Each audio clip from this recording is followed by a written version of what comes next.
Bien-aimés frères et sœurs, vous connaîtrez la vérité et la vérité vous affranchira. Ça, c'est pas moi qui le dis, c'est la Bible qui le dit. Mais moi, je vous dis mieux. Vous connaîtrez la vérité historique, notamment celle de vos ancêtres kémites, et vous aurez une vision globale de ce que c'est que la vraie souveraineté politique. J'ajoute, vous reviendrez à la spiritualité africaine ancestrale et vous comprendrez les enjeux de l'indépendance économique. Et pour terminer, vous accepterez votre identité culturelle kémite et vous obtiendrez deux choses. La première, c'est la paix. La seconde, c'est le développement, à une condition. L'unité de toute l'Afrique noire, l'unité de tous les Noirs du monde entier. Otep à tous, bienvenue sur la chaîne des panafricanistes par essence, par conviction et par excellence. Celle des citoyens kémites par nécessité et obligation de combat. Nous sommes une chaîne qui n'est guidée que par nos ancêtres et rien que par les ancêtres qui appartiennent à l'égrégore du monde noir. Par conséquent, nous ne croyons en aucun Dieu venu de l'étranger. Toutefois, cette vidéo n'est aucunement destinée à inciter à la haine ou à la violence, car nous menons un combat qui est d'abord et avant tout spirituel, intellectuel et démocratique. Ensuite, il est politique, géopolitique et géostratégique, contre l'impérialisme, le colonialisme, le néocolonialisme et l'endocolonat, qui sont tous des crimes contre l'humanité. Nous menons ce combat sur la base du principe fondamental que nous avons hérité de nos ancêtres kémites, qui est celui de la Mahat, c'est-à-dire solidarité, vérité et justice. Vous êtes donc en droit de connaître la vérité, et nous avons l'obligation de vous dire la vérité, rien que la vérité, afin que justice soit rendue au continent africain. Et ça, c'est notre modeste contribution dans cette noble lutte en faveur de la souveraineté, la dignité, la solidarité et l'unité africaine. Ça, c'est ce que nous appelons le panafricanisme. Bien-aimés frères et sœurs, nous allons revenir encore une fois de plus sur la crise tchadienne. Jeudi dernier, il y a eu des manifestations. Au final, ces manifestations ont fait plus de 50 morts et plus de 1000 ou 2000 blessés. Donc, d'abord et avant tout, nous inclinons devant tous ces pauvres Tchadiens qui sont tombés et nous présentons par la même occasion nos condoléances à toutes les familles éprouvées. Mais nous devrons essayer de comprendre un peu plus qu'est-ce qui se passe au Tchad. J'ai dit dans ma dernière vidéo que l'OTAN veut installer une base militaire au Tchad afin de déstabiliser l'Afrique centrale dans leur projet de déstabilisation du golfe de Guinée. Donc ils veulent saisir, s'il y a une base là, les premiers pays qui vont être attaqués, ça va être le Centrafrique et le Cameroun. Et puis bon, on va faire d'une bouchée, des pays comme le Congo, le Gabon et autres. Donc c'est le vrai problème aujourd'hui que fait face Kaka Déby. Je ne soutiens pas Kaka Déby, pas du tout.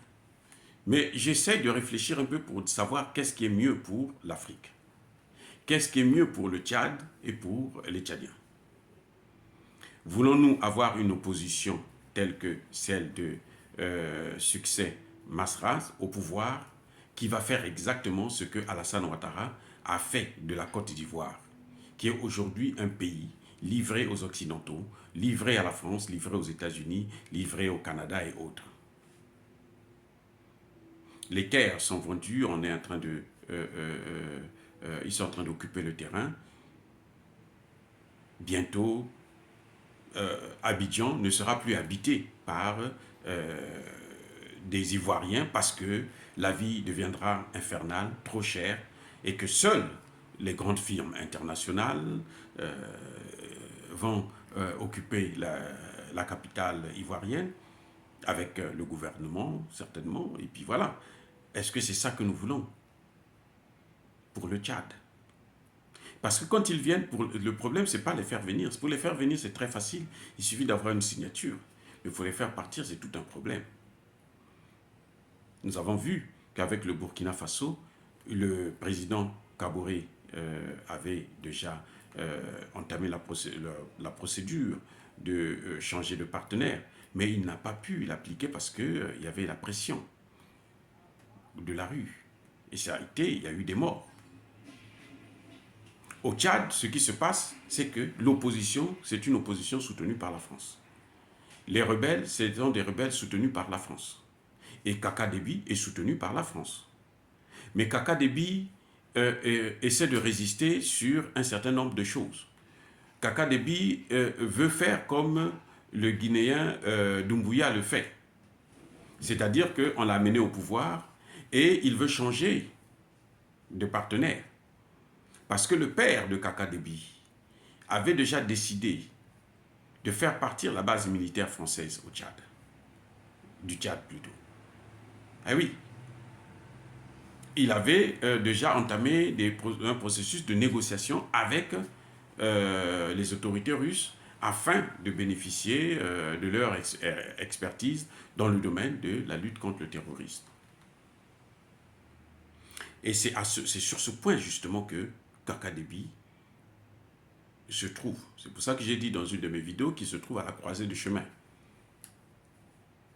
Et vous avez vu que Succès Masra n'a pas voulu participer aux négociations, au dialogue organisé au Tchad. Pourquoi? Parce que la France, vous allez remarquer que chaque fois qu'elle entame un processus dans nos pays, elle a toujours une partie, elle a toujours des gens qu'elle met de côté, qui vont se lever seulement lorsque ses intérêts sont menacés. Ça a été le cas de Succès Masra. Toi, tu ne participes pas et tu seras l'opposant.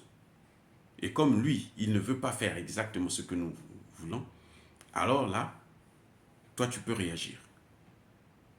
Parce que ce que nous avons constaté dans cette manifestation, il y avait une différence par rapport aux manifestations qu'il y a eu avant. Cette manifestation n'était pas anti-française. Non, il n'y avait pas le sentiment anti-français. Vous savez pourquoi on sait que ce n'était pas anti-française? Parce que lorsque le sentiment anti-français se manifeste dans une manifestation, dans une marche, ici, dans ces pays africains, les gens font toujours appel à la Russie comme alternative. On donne au gouvernement une alternative. Faites-nous partir les Français et faites-nous venir les Russes.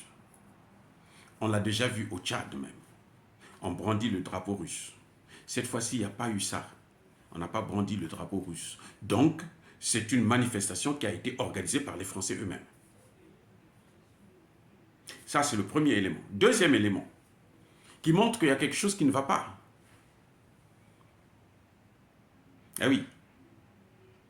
Ce deuxième élément, j'ai noté, c'est que vous avez vu, vous avez constaté que les médias français en parlent. Ah oui, à longueur de journée, ils vous donnent des chiffres, ils exagèrent, ils dramatisent, ils font des commentaires, ainsi de suite.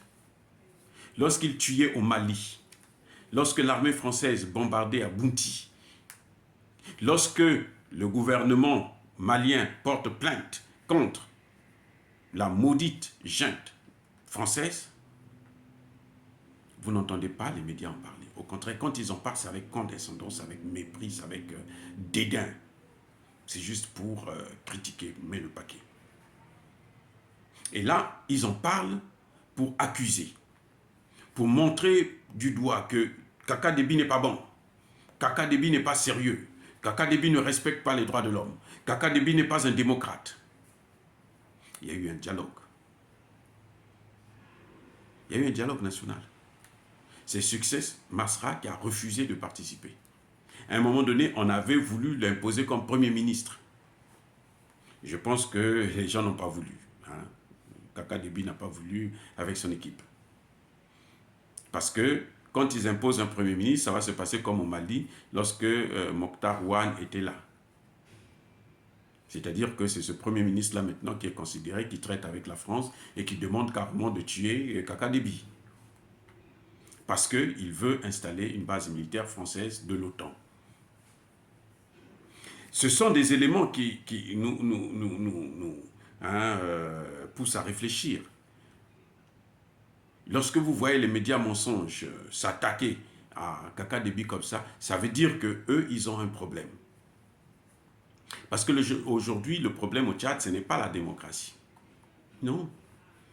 Succès Masra veut parler de démocratie. Ce n'est pas ça le problème de la démocratie. Aujourd'hui, dans nos pays, ce n'est pas la démocratie. Ce qui est important, c'est la sécurité. C'est la sécurité, c'est la paix.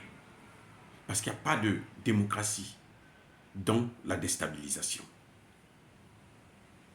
Qu'est-ce qui se passe? Ils ne veulent pas. Monsieur Kaka Déby, actuellement, ne veut pas céder le Tchad pour une base militaire de l'OTAN. Eh oui. Parce que le Niger n'a pas pris tous les soldats de Barkhane. Ces soldats, ils ne repartent jamais. Parce que s'ils repartent en France, ils seront au chômage. Et puis ce ne sont pas des Français, ce sont des mercenaires. La Légion française, là, ce sont des mercenaires. Vous dites ce que vous voulez, ce sont des mercenaires. Donc ils n'ont pas de place en France. Leur place, là, c'est dans ces pays-là où ils peuvent piller les matières premières au profit de la France et puis être payés avec un gros salaire. C'est tout.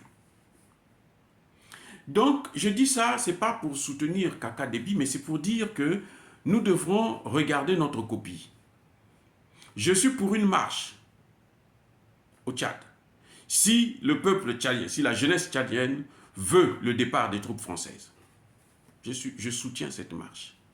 Je ne soutiens pas une marche pour que Succès Masra puisse prendre le pouvoir et qu'on enlève Kaka Déby. Je ne soutiendrai pas ça. Je trouve que c'est ridicule. On ne doit pas déshabiller Pierre pour habiller Paul. Vous avez vu que quand, au début du dialogue, Moussa Faki, l'autre rigolo, celui qui a mangé dans la main d'Idriss Déby le père, le maréchal, a quitté l'Union africaine pour venir, en fait, il venait pour prendre le pouvoir. C'était le plan qu'ils avaient avec, au sorti comment dirais-je, du dialogue. Eh bien, il serait élevé au rang de président. C'était ça.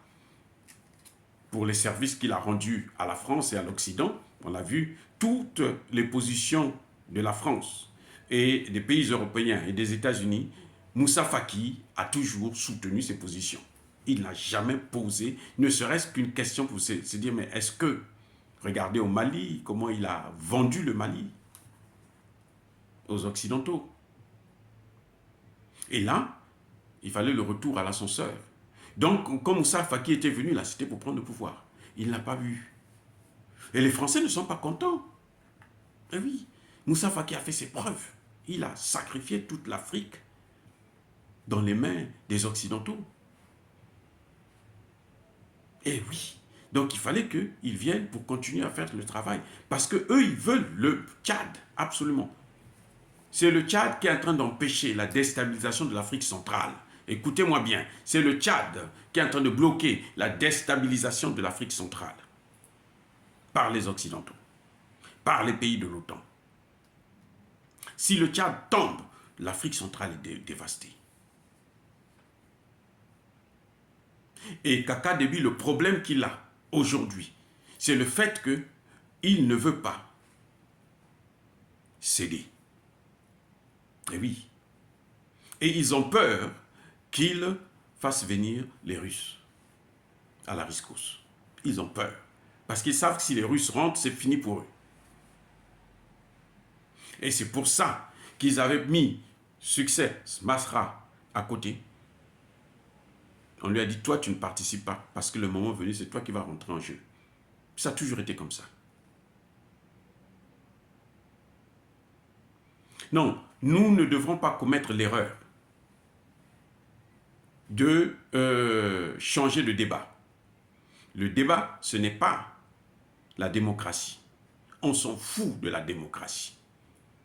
Ce que nous voulons, c'est la stabilité. C'est la paix, c'est la souveraineté. Et là, nous parlerons de démocratie. Parce que si nous sommes souverains, la France ne pourra pas nous imposer des leaders, ne pourra pas venir apporter, tricher pour placer au pouvoir quelqu'un qu'elle veut, qui va servir leurs intérêts. C'est mon point de vue. Vous allez me critiquer, je n'en sais rien, mais je dis tout simplement qu'aujourd'hui, c'est ça le problème. Est-ce qu'il faut que Kaka Déby parte pour laisser l'opposant Succès Masra et sa clique venir et servir la France? Ou bien il faut encourager, faire pression sur Kaka Déby pour qu'il puisse nous débarrasser de la base militaire française. Il a l'expérience militaire, c'est un militaire, c'est un général. Je pense qu'il est le mieux placé pour mener ce combat. Même quand on parle des rebelles, les rebelles c'est qui? C'est la France. Puisque le chef des rebelles, il vit en France. Soyez sérieux, il vit en France. C'est la France. Donc que ce soit les rebelles, que ce soit l'opposition, ce n'est pas. Ce qu'il faut faire aujourd'hui, selon moi, c'est de faire pression sur Idriss Déby. Parce que nous avons un dossier actuellement en Afrique centrale aussi, qui est celui du franc CFA. Mais tous les pays là doivent être d'accord pour qu'on puisse se débarrasser du franc CFA. Ce n'est pas Succès Masra qui le fera, parce que quand vous l'entendez, c'est le franc chéri des médias français, hein, RFI, France 24, TV5 et tout, il est toujours là. La moindre des choses, c'est lui qui vient pour parler, pour présenter la situation. C'est comme si c'était lui le président. Il n'a jamais posé les problèmes du CFA. Il n'a jamais posé le problème de base militaire française. Parce que c'est ça notre problème. Et c'est ça que nous demandons à Kaka Déby. Même si c'est pour qu'il fasse venir, il a pris ces 24 mois en plus pour qu'il nous débarrasse de la base militaire française et du franc CFA, je ne vois pas pourquoi ne pas le soutenir. Je ne vois pas de raison. Parce que le problème, ce n'est pas un coup d'État, mais c'est qu'est-ce qu'on met dans ce coup d'État? Quel est le contenu de ce coup d'État? Quels sont les objectifs à atteindre avec ce coup d'État? Voilà ce qui pose problème. Oh, bien aimé frère, dire cela, c'est inciter à la haine ou à la violence? Non. Je n'encourage pas qu'il y ait la violence. Mais je n'encourage pas non plus que l'opposition tchadienne puisse manipuler la population pour les intérêts de la France, pour les intérêts des Occidentaux, pour les intérêts de l'OTAN. Je n'encourage pas ça. Je ne suis pas de cet acabit. Je préfère encore voir Kaka Déby au pouvoir, pourvu qu'il s'engage à faire ce que la jeunesse veut, c'est-à-dire se débarrasser du CFA, se débarrasser des bases militaires françaises. Avant de vous quitter, comme d'habitude, je persiste et je signe, soyez bénis par le Dieu des Kémites. Et que tous ceux qui persécutent les Africains et les panafricanistes, tous ceux qui pillent le continent africain, puissent être foudroyés, écrasés, punis et maudits par le Dieu des Kémites et par nos ancêtres angélisés. J'ai dit et j'assume.